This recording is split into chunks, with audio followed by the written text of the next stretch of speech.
देखो जो ये बात है बहुत पुरानी, यही कोई लगभग 4 साल हुए होंगे इस बात को।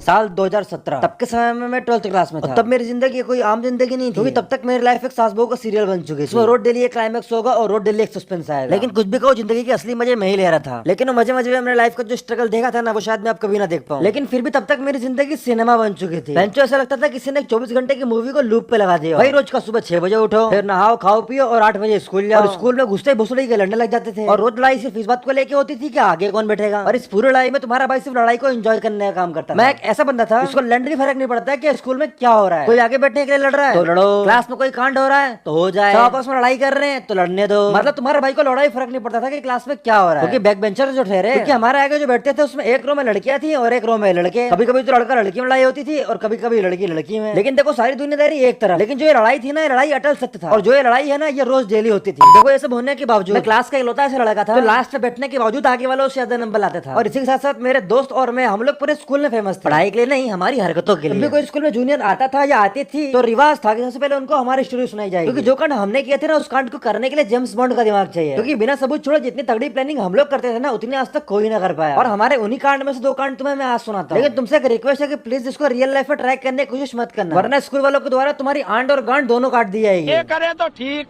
हम करें तो गलत। मतलब हमारा कुत्ता कुत्ता, इनका कुत्ता टॉमी। ये बात तब की जब दिवाली की छुट्टी को मात्र 2 दिन बचे थे और हमारे पास मात्र 2 दिन का टाइम था कि अगर हमको कुछ तूफानी करना है तो हमको कुछ ना कुछ तो प्लान करना ही होगा। क्योंकि हमारे स्कूल ऐसी स्कूल थी जहाँ पर दिवाली की छुट्टी 7 दिन की मिला करती थी, और अगर बीच में शनिवार संडे आ जाता है तो फिर वो छुट्टी 10 दिन की हो जाएगी। तो इसी बीच हमारे क्लास के जो बंदे थे उन लोगों ने प्लान बनाया कि भाई क्यों ना चलो कुछ तूफानी किया जाए। फिर इन भाइयों को चुल मची कि हम जाके स्कूल में पटाखे फोड़ेंगे। लेकिन पटाखों को स्कूल के अंदर ले जाना भी पॉसिबल नहीं था और उसको फोड़ना तो और भी ज्यादा पॉसिबल नहीं था। और इस इम्पॉसिबल को पॉसिबल करने के लिए तुम्हारे भाई को स्पेशली घर से उठा के स्कूल लाया गया था। बाकायदा भोसड़ी वाले कार लेके गए थे और खिलाते पिलाते स्कूल लेके आए थे मुझको। मानो इंसान ना हुआ, जेम्स बॉन्ड हो गया था मैं उस समय का। और ये सब चल ही रहता कि तुम्हारे भाई को एक खोपचे में लेके बिठा दिया कि भाई जा वहाँ बैठ और आराम से सोच के तू क्या कर सकता है, ऐसे कोई तरकीब निकाल जिससे हम स्कूल के अंदर पटाखे फोड़ सकते हैं। पहली प्रॉब्लम थी कि आखिर स्कूल के अंदर पटाखे आएंगे कैसे। उसके बाद तुम्हारे भाई ने बहुत तगड़ा प्लान बनाया। उसके बाद हुआ कुछ ऐसा कि हमने हमारे ग्रुप के 3 बंदों को एक काम सौंपा कि तुम्हें आज रात 12 बजे स्कूल की छत के ऊपर पटाखे फेंकने। लेकिन उसको फेंकने का बहुत तगड़ा स्टाइल था। तुम में से बहुत सारे लोगों को पता हो कि लड़ क्या होती है। लड़ जो इंदौर में रहते हो जानते हो, कुछ इस तरह की दिखती है, तुमको स्क्रीन में दिख रही है। जो ये लड़ थी ना, इसका एक हिस्सा हमने धागे से बांधा, धागे का दूसरा हिस्सा हमने पत्थर से बांध दिया, और जो पत्थर था उस पत्थर को हमने स्कूल की छत के ऊपर फेंक दिया। फिर इंतजार था सुबह होने का, और इंतजार करते करते सुबह भी हो गई। अब सुबह सुबह दिक्कत ये थी कि भाई ऊपर जाकर उस धागे को खींचेगा कौन। तो उसके लिए हम राइट टाइम का इंतजार कर रहे थे, क्योंकि हमें पता था कि जब लंच होता तब सब लोग नीचे चले जाते हैं और ऊपर कोई नहीं रहता। तब हम धागे को खींच के जो लड़ नीचे बिखरी पड़ी थी उसको ऊपर ला सकते हैं। और जैसा हम चाह रहे थे वैसा हुआ भी। वैसे अगर देखा जाए तो हमारी किस्मत हमेशा गधे के लड़ से लिखी होती है। लेकिन शायद उस दिन गधा दिवाली की प्लानिंग कर रहा था, इसीलिए हमारा सारा काम बहुत इजीली हो गया। लेकिन देखो मेन मुसीबत यहाँ पर थी कि पटाखों को जलाया कैसे जाए। अगर हम जलाने जाएंगे तो वो 5 से 10 सेकंड में ऑटोमेटिक फट जाएगा, और स्कूल की रूफ से क्लास में आने के लिए हमको कम से कम 2 से 3 मिनट चाहिए। फिर क्या था, तुम्हारा भाई घर से अगरबत्ती लेके आया था। अगरबत्ती समझते हो ना, ऐसी होती है अगरबत्ती। उस अगरबत्ती को हमने ले आके दीवारों की दरारों के बीच में अटका दिया। मतलब जो लकड़ी होती है उसको दीवार में अटका दिया, और जो काला वाला हिस्सा होता है जलने वाला उसको हमने पूरा बाहर कर दिया। और जो अगरबत्ती का एंड था उसको पटाखे की जो सुतली थी उसको ले आकर बांध दिया। और फिर हमने अगरबत्ती के मुंह पर आग लगा के उसको छोड़ दिया। और ये एक तरह से टाइम बम बन चुका था। और हमको 2-3 मिनट नहीं, पूरे 15 मिनट मिले थे नीचे आने के लिए। हम बकायदा रूफ टॉप से नीचे भी आ गए, क्लास में भी बैठ गए, टीचर भी आ गए, और लंच भी खत्म हो गया। और वो लेक्चर था हमारा फिजिक्स का। और हमारे फिजिक्स वाले टीचर हमको पढ़ाई रही होती है, एक पटाखे फूटना चालू हो जाते हैं, और वो थोड़े बहुत नहीं, पूरे 10,000 पटाखों की एक पूरी लड़ थी। और उस भयंकर आतिशबाजी ने पूरे स्कूल को हिला के रख दिया था। सभी टीचर्स अपने काम को छोड़ के क्लास से बाहर आ गए थे। लेकिन जो टीचर हमें पढ़ाने आते थे उनको कहीं ना कहीं बात पता थी कि ये काम सिर्फ यही लोग कर सकते हैं। लेकिन जिस समय पटाखे फूटने की घटना हुई उस समय तो हम क्लास में बैठे थे, तो किसी के पास कोई प्रूफ भी नहीं था और बोलने का मौका भी नहीं था कि हमारे पर पूरा ब्लेम डाला जा सके। और हमारी जो क्लास थी वो भी हमको बहुत सपोर्ट करती थी। सबने मना कर दिया, बोले यार ये तो हमारे साथ थे लंच में, ये तो फोड़ ही नहीं सकते पटाखे। लेकिन जो हमारे कंप्यूटर वाले सर थे उनको पूरा डाउट था कि ये काम मेरा ही किया हुआ है। और जो हमारे मैथ्स वाले सर थे वो कुछ ज्यादा ही फ्रेंडली थे, मुझसे आते थे चुपके से पूछते थे भाई सच से बता दे किसने किया। और उनका इंटरेस्ट इसमें नहीं था कि ये काम किसने किया है, उनका इंटरेस्ट इसमें था कि आखिर ये किया तो किया कैसे। और हमेशा की तरह हम सर को बिठाते थे और पूरी स्टोरी सुनाते थे, जैसे मैं अभी तुम्हें सुना रहा हूं। लेकिन स्कूल का जो मैनेजमेंट था वो हमको हमेशा माफ करता था, क्योंकि हमारी जो भी शैतानियां होती थी उससे कभी किसी को नुकसान नहीं पहुंचता था। और ऐसा भी नहीं था कि हम लोग पढ़ने में बहुत कमजोर थे। हम लोग हर काम को सही समय आने पर करते थे और पूरी प्लानिंग के साथ करते थे।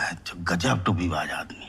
अब ये सब प्रोग्राम खत्म हुआ ही था कि फिर हमारी छुट्टियां लग जाती हैं। और एक स्टूडेंट की जिंदगी में गर्लफ्रेंड से ज्यादा इंपॉर्टेंट हॉलिडेज होते हैं। हमारे जो हॉलिडेज थे वो हमारे मामा के घर में बीतते थे, क्योंकि मेरे जो मामा थे वो मेरे घर से करीबन 10 किलोमीटर दूर रहते थे। 10 भी बहुत ज्यादा बोल दिया मैंने, करीबन 5 किलोमीटर रहा होगा। मतलब मेरा छोटा भाई ऐसे घूमते फिरते बातचीत करते हुए लोगों से मिलते मिलाते मामा घर जाते। अगर तुम डिस्टेंस देखोगे तो मेरे घर से मेरे मामा का घर करीबन 10 मिनट का रास्ता पड़ता है, मैक्स टू मैक्स 15 मिनट लगेंगे तुमको। लेकिन हम दोनों भाइयों को जाने में कम से कम 2 घंटे लगते थे। जब हम जाते थे तब रास्ते में हमको एक मंदिर पड़ता था, पहले हम वहां रुकते, दोस्तों से मिलते, पुजारी से मिलते और बाकी लोगों के मजे लेते, और फिर हम जाते हैं, क्योंकि हम लोग उनके लाडले थे तो हमको प्रसाद थोड़ा ज्यादा मिलता था, मतलब फल फ्रूट जो भी होते थे वो हमको एक्स्ट्रा देते थे वो लोग। और फिर ये सब क्लियर होने के बाद हम थोड़ा और आगे बढ़ते थे, फिर बगीचे आते थे, फिर बगीचों में थोड़ी देर टाइम स्पेंड करना है, क्योंकि वहां भी खाएंगे नहीं तो मजा नहीं आएगा। मतलब हम लोग घर से खाली पेट निकलते थे और वो रास्ते में जाके अपना पेट भरते थे, क्योंकि वो चीजें हम खरीद के भी खा सकते थे, पर जो मजा वो सब करके खाने में ना मजा किसी काम में नहीं। मैं, मेरा छोटा भाई, हमारे कुछ दोस्त, हम लोग मिलकर यही सब करते थे और हमें कोई मना भी नहीं करता था, क्योंकि इतनी ज्यादा अमाउंट वहां पर चाहिए थी कि अगर 2 4 हम तोड़ भी लेंगे तो उनको कोई फर्क नहीं पड़ेगा। यूं कह लो कि इंदौर एक ऐसी सिटी है ना जहां पर अगर आपने किसी के वहाँ फल तोड़े, कुछ भी किया तो वो कुछ नहीं बोलेगा। मतलब फल तोड़ना मना नहीं है, पर अगर आपने वहां पर गंदगी करी तो फिर आपको बहुत डांट सुनने को मिलेगी। तो हम लोग अपना चुपचाप 4 5 फल तोड़े, अपना काम किया और वहां से निकल गए। फिर जैसे तैसे घूमते फिरते आराम से मजे करते हुए अपने मामा के घर पहुंचते थे। और हमारा जो मामा है उनका घर ऐसी जगह पर है जहाँ पर सिर्फ जंगल जंगल, मतलब बहुत ज्यादा हरियाली है वहाँ पर। कहने को तो रेसिडेंशियल एरिया है, मतलब ऐसा एरिया जहाँ पर सारे बड़े बड़े अधिकारी, कलेक्टर, कमिश्नर सब वहीं पर रहते हैं। मतलब इंदौर के टॉप बड़े बड़े जितने भी गवर्नमेंट ऑफिशियल है सब वहीं आपको देखने को मिलेंगे। लेकिन उनका जो एरिया था ना वो इतना घना एरिया था कि वहाँ पर मतलब बस जंगल ही कह लो एक तरह से। और साथ में हम लोगों के खेलने के लिए ग्राउंड भी था, तो बस फिर क्या, ग्राउंड मिल गया हमको और क्या चाहिए। और जब हम 18 साल के थे, मतलब 12th में थे, तब क्रिकेट का बहुत ज्यादा क्रेज था। इतना क्रेज था कि मतलब भाई खाना पीना सब कुछ छोड़ के लोग क्रिकेट खेलते थे। और आज 2 साल हो गया, 2 साल से मैंने एक बार भी क्रिकेट नहीं खेला। और यही कारण है कि रियल लाइफ गेमिंग तुम्हारी ऑनलाइन गेमिंग से कई गुना ज्यादा अच्छी है।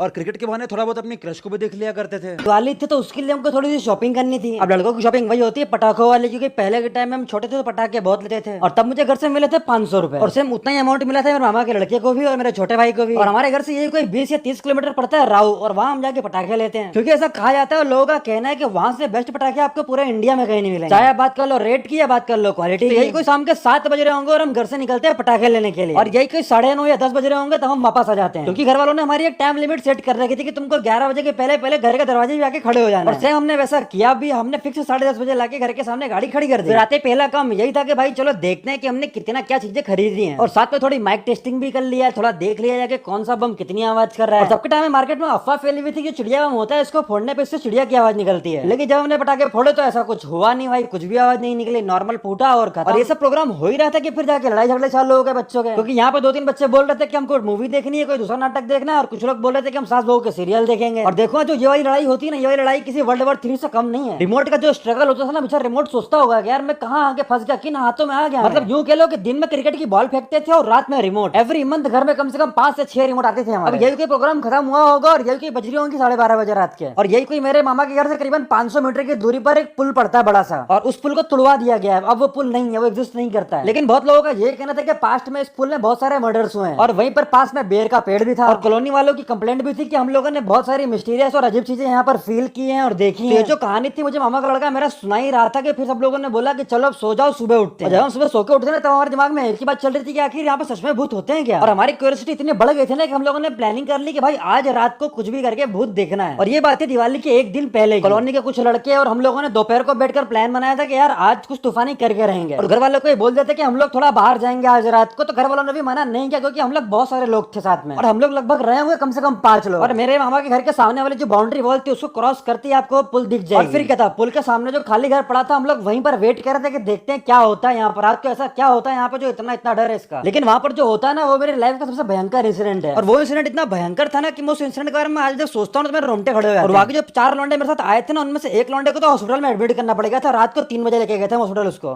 और अब जो स्टोरी है इसका पार्ट तुमको अगले मंडे देखने को मिलेगा। और अगर तुम चाहते हो कि जो स्टोरी वाला सेगमेंट है इसको मैं स्टार्ट रखूं, थोड़े विजुअल इफेक्ट, बैकग्राउंड नॉइस, बहुत सारी चीजें, मतलब थोड़ा फील आए, पूरा भूतिया, तो बता जैसा मांगो कि तुमको वैसा मिलेगा। कमेंट बहुत जरूरी है, तुम्हारा कमेंट मतलब करके जाना। क्या मैं स्टोरी को कंटिन्यू करूं, तुम्हें और चीजें बताऊं, तुम्हें वीडियो कैसी लगी, और हाँ वीडियो को लाइक जरूर कर देना, रीच के लिए बहुत जरूरी है। और साथ में तुमको मिल जाएगा डिस्क्रिप्शन में मेरे इंस्टाग्राम का लिंक, जाओ और जाके फॉलो करो, तुम भी खुश हम भी खुश, क्योंकि इंस्टाग्राम पर तुम मुझे टैग करके बहुत अच्छे अच्छे सजेशन दे सकते हो, और तुम्हारे सजेशन में सुनूंगा भी और तुमको शॉर्ट आउट भी दूंगा। खत्म, बाय बाय, टाटा, गुड बाय, गया।